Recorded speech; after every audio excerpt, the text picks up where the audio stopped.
हमारे साथ बातचीत में बीजेपी के राष्ट्रीय महामंत्री तरुण चुग जी।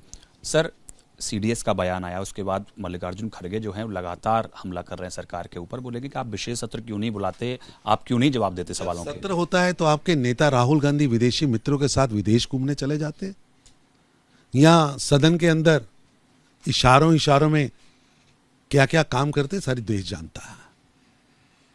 और खड़गे जी, आप हमें मत सिखाइए कि दुश्मन से कैसे निपटा जाता है।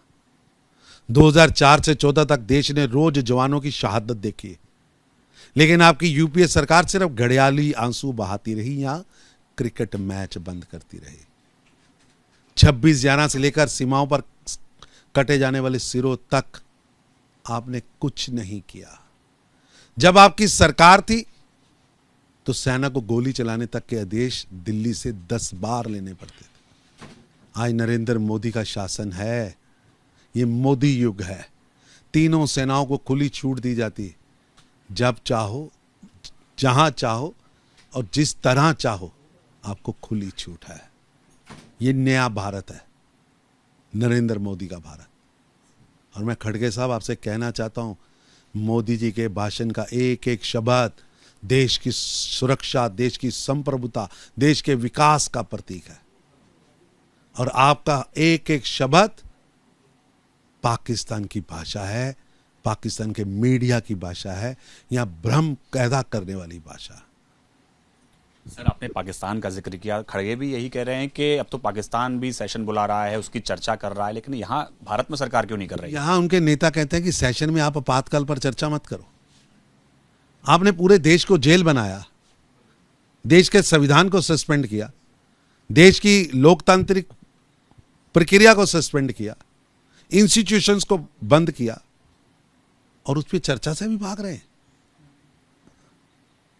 देश ऐसे नहीं चल सकता। सर, लगातार जो है, चाहे वो खड़गे हों, ममता बनर्जी हों, सब नेता जो है लगातार सवाल उठा रहे हैं कि चर्चा क्यों नहीं हो रही है, जवाब क्यों नहीं दे रहे हैं। सीडीएस कह रहे हैं कि हमारे विमान गिर गए, लेकिन आप क्यों नहीं बता रहे हैं?